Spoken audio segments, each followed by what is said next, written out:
Hey, Bastish B here for 64K and welcome to the third episode of my new documentary series.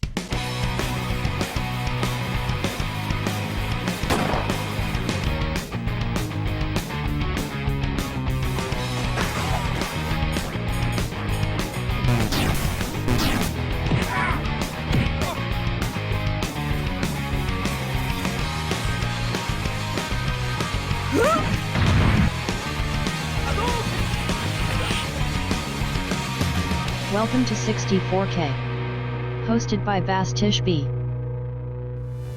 And welcome back. And on today's episode, I'm going to have a look at all the games based on the character James Bond on the Commodore 64. But before we get going on that, let's take a brief look at the character himself. James Bond was created in 1953 by writer Ian Fleming, who wrote 12 novels featuring the iconic character. All the novels were written at Fleming's Jamaican GoldenEye estate between 1953 and 1966, with 2 more compilation novels released after his death in 1966, completing all his original work. Fleming based Bond off a bunch, as he put it, a compound of all the secret agents and commando types I met during the war, as Ian served in the Naval Intelligence Unit and 30th Assault Unit during World War II. As of making this, 25 James Bond movies have been made, not including the spoof Casino Royale with David Niven, or the awful Thunderball remake Never Say Never Again, and with 6 actors filling the shoes of the famous spy, there is a lot of content out there for fans to enjoy. Okay, so now we're going to have a look at all 6 officially licensed James Bond games on the C64. Being a big James Bond fan as a kid, I played all of these games back in the day. Some of them have weathered quite well, others not so much. I've also got 2 other episodes out in this series already, one based on 2080 comics and one on DC Comics, both featuring all the games on the Commodore 64, so if you're interested, I'll leave the links right at the end and you can go and check those out. Alright, let's start checking out these games. So today we have 6 games we're going to have a look at, and in chronological order of release they are James Bond 007, A View to a Kill, The Living Daylights, Live and Let Die, License to Kill, and lastly The Spy Who Loved Me. So let's get this thing started. With the 1983 release of James Bond 007 by the Parker Brothers. Being an early C64 release means it was out on all the major formats at the time as well, such as the Atari 2600, ColecoVision, and even the Sega SG-1000 got a version. The game isn't an adaptation of any one movie, but takes its levels and themes from 4 different James Bond movies to make up its 4 levels. You have stages based on Diamonds Are Forever, Moonraker, For Your Eyes Only, and The Spy Who Loved Me. Essentially the gameplay is a side-scroller with light shoot-em-up action elements, but boy is this game a piece of hot garbage. There's no other way to put it. You slog your way through this slow-paced bore-fest with Q's transforming Lotus vehicle that has car, boat, and a submarine stage. It's all utter rubbish, and basically the levels are all variations of much better arcade games at the time, like Moon Patrol as one example. The music is an awful attempt at the Bond theme that sounds like it was recorded in a tin can at the bottom of the Mariana Trench. The graphics are absolutely terrible Atari 2600 trash with horrible sound effects and bland, uninspired gameplay. So, the good news is that we've got the worst Bond game out of the way first, so it's only up from here. Mostly. Which brings us to A View to a Kill, based on the 14th Bond movie, which was released in 1985 and starred the final appearance of Roger Moore as James Bond himself. Judo kick! The movie, as in the game, has Bond pitted against the mastermind Mac Zorin and henchwoman Mayday as they attempt to literally blow up Silicon Valley, California. I propose to end the domination of Silicon Valley, and hence taking over or monopolizing the microchip industry for themselves. I really liked this movie as a 10-year-old kid. but in retrospect, it's got a lot of issues. The pacing is all over the place. It's far too long. Roger Moore's stunt double has more screen time than the man himself, and there's really dodgy effects, even by 1985 standards. But having said all that, it's still kind of a fun watch as a cheeseball piece of entertainment, and I never actually fell asleep watching it once like I did with the last few Daniel Craig attempts. It also has one of the best Bond themes by Duran Duran, and Christopher Walken's Max Zorin is a super cool villain. Especially the part where he laughs and he guns down his own workers with a Uzi submachine gun like a freaking level from Operation Wolf. It's really quite diabolical.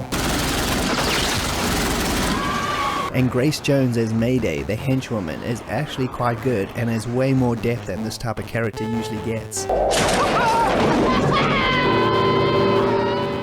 As far as the game goes, it was also released in 1985 by Domark, a British software publisher that acquired the Bond license and is responsible for all the ongoing C64 releases in this video. As far as games go, Domark were real hit and miss on the C64, with good arcade conversions like Badlands and the Star Wars Arcade, and then they put out awful ones like Hard Driving and Zybots. You just never knew what you were going to get with them, which mostly sums up their Bond releases as well. This game is split up into 3 levels based on the set pieces from the movie, and each level has its own unique gameplay style. You got the Paris car chase sequence where Bond is tracking Mayday as she skydived off the Eiffel Tower, the Escape the Burning Tower sequence, and the mine bomb detonation level.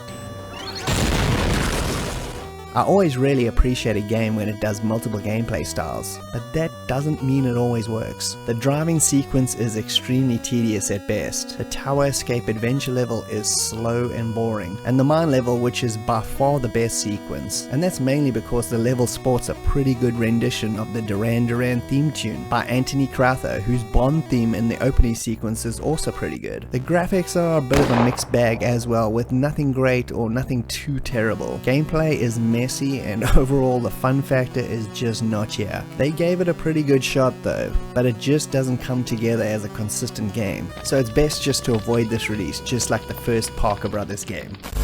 Whoever she was, I must have scared the living daylights out of her. Next we jump to 1987 with the release of the 15th Bond flick, The Living Daylights, starring new Bond Timothy Dalton taking over for Moore, who was way too old to be playing Bond at that point. And boy was this movie a fresh slap in the face to the Bond franchise that it desperately needed at that point. Dalton's Bond was way more realistic and ruthless, but the movie still retained the charm of the classic 60s Bond flicks.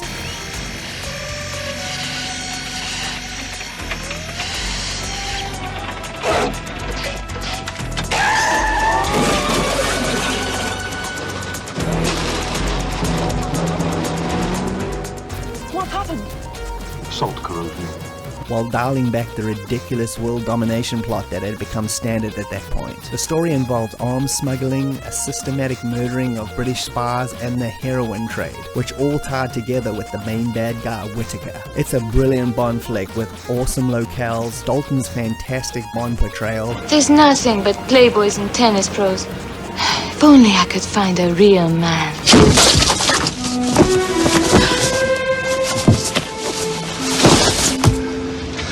I need to use your phone. She'll call you back. Who are you? Bond, James Bond. Exercise Control 007 here. I'll report in an hour. Won't you join me? Better make that 2. That crazy cool henchman Necros. Extremely cool stunts. And let's not forget a-ha's brilliant Bond song, which is still one of the best the series has ever had. The game was also released in 1987 by Domark and was a side-scrolling run-and gunner that featured 8 levels based on various set pieces from the movie. I bought this game from my local computer shop right after watching the movie in 1987 and was both happy and sad when playing it, and that still remains the same to this day. The positive aspects of it are the graphics, which are nice and colourful, with a good variety in the backgrounds, and a few escort missions thrown in there. David Whittaker's music is also a good tune with lots of odes to Bondness all over the place, and the game plays pretty decently once you get to grips with the controls. It actually plays a lot like the arcade game Cable, but with just an extra scrolling element thrown in. The negatives are that there's no real variety to the gameplay, and that's where the tedious nature of it comes in. After about the third level, it's just not that much fun anymore, which is a bit of a pity because if they had an alternate gameplay style switch every second level, this could have really been a great game. But as it stands, it's just average at best, and should only be played if you're a massive fan of the film. The following year, 1988, was the next Bond game release. They went way back to 1973's Live and Let Die, the 8th Bond flick in the franchise and Roger Moore's first portrayal as James Bond. This is just a cool Bond flick all round, and it manages to capture that gritty, dirty 70s exploitation style of filmmaking that was taking place at the time. Names us for tombstones, baby. Waste him, now. And like The Living Daylights, it brings Bond back to a more realistic manner with a plot that involves Mr. Big and his attempts to monopolize the heroin drug trade for himself. The heroin leaves here, I take it, carried somewhere by that winch. Correct again, Mr. Bond. What a quick study you are. It features tons of excellent real stunts, with the boat chase sequence being a standout and the basis for the game we're about to look at. A great fresh portrayal of Bond by Moore, who pours on the charm and wit, with Jane Seymour being an interesting and intriguing Bond girl. Is there time before we leave for lesson number 3? Absolutely. And the creepiness that is Baron Samedi, a character who became more famous decades later thanks to the N64's GoldenEye game.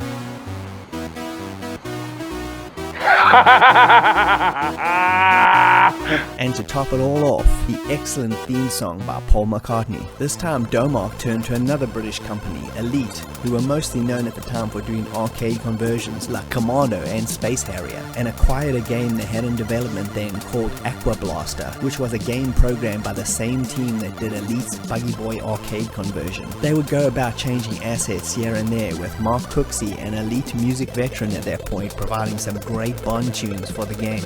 The game's focus is solely on the boat sequence from the movie. Well, very loosely I guess. The boat is now some souped out Q mega boat with rockets and such, and your goal is to travel the globe in this death machine, taking out Mr. Big's drug factories in 4 different global missions. Despite this game being so loosely based on the movie, as a pure video game, it's pretty damn good, with fast-paced, well-animated graphics, some fantastic Mark Cooksey tunes, fun blasting gameplay that doesn't get too repetitive even though there's only one style. I really like this one.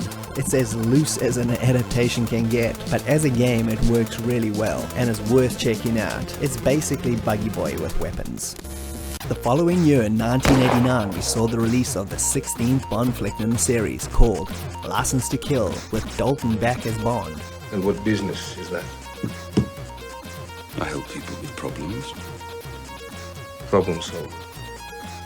I'm more of a problem eliminator. And this, to this day, is still my favorite Bond movie in the entire franchise. The plot involves drug smuggling in the Florida Keys, as well as Bond going on a personal revenge spree over the murder of his friend Felix Leiter's wife and the mutilation of Felix himself. It's a harsh Bond movie that takes the best episodes of Miami Vice, you know, the ones where Crockett and Tubbs are trying to take down Calderon, and mashes it with an awesome revenge plot. This is the property of Her Majesty's government. How did you get it? Franz Sanchez is a cool-as-ass bad guy. I want you to know this is nothing personal. It's purely business. The stunts are absolutely amazing.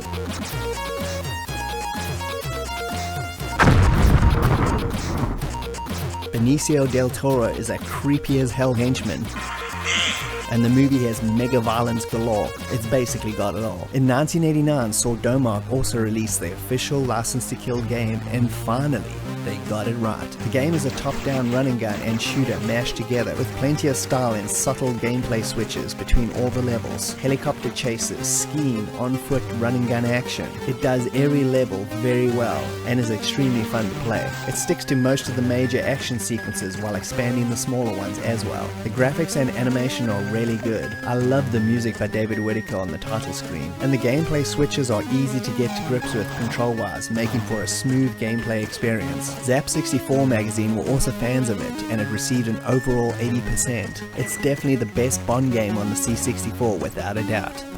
And now for 1990's next C64 Bond release and his last game on the Great Bread Box. Domark decided to go back to the 1977 film and 10th in the series called The Spy Who Loved Me, which was another great Roger Moore Bond flick.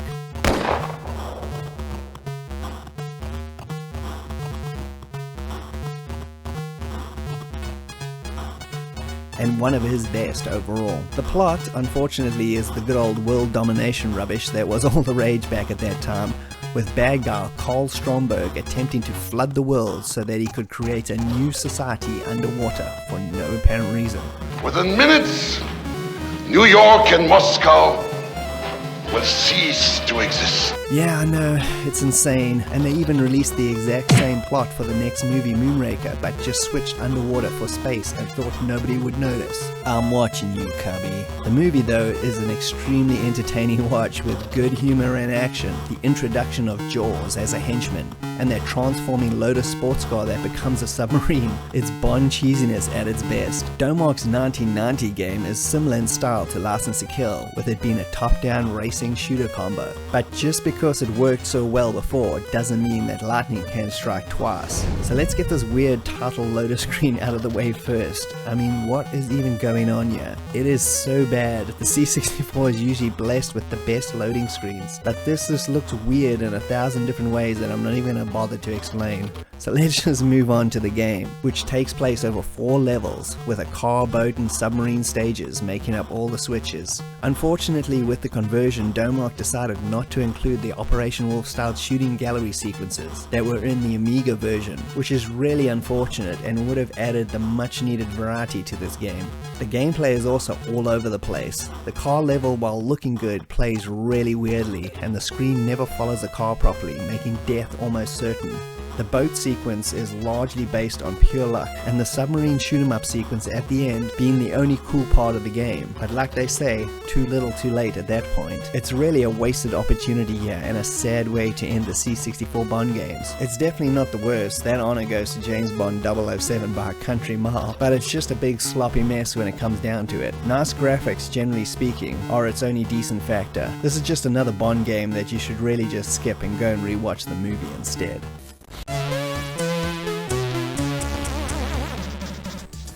Okay, so how does the Bond franchise of games rank up on the C64? Well, just like the previous 2 episodes, it's a bit hit and miss. There's some gems in there and there's some real mediocre efforts. The 2 games though that you should play is License to Kill and Live and Let Die. Even though Live and Let Die doesn't resemble the film much, it's still a great Commodore 64 game, so it's worth playing. And a quick note here, there is another Commodore 64 James Bond game out there. It's called 007 Car Chase. As far as I can tell, it's not an official release at all. It never received any sort of physical copy either. It was released in 1985. It almost seems like a homebrew game. It is absolutely awful and terrible. It was not officially licensed. I thought I'd just mention it, otherwise somebody is going to have a meltdown over that. And the final note here, if you want another great James Bond game on the C64, check out Sly Spy Secret Agent. It's based on the arcade game. It's a total James Bond ripoff. It's obviously not James Bond, but it's ripping it off, and it rips it off really, really well. It's an excellent arcade action game featuring like pretty much everything that makes James Bond awesome. So if you want another James Bond type game to add into there, play that with License to Kill and Live and Let Die, and you'll be pretty happy. And thanks for joining me, Bastish B, at 64K. I hope you had a good time. If you can like and subscribe, that would be greatly appreciated, and I'll see you next time. Cheers.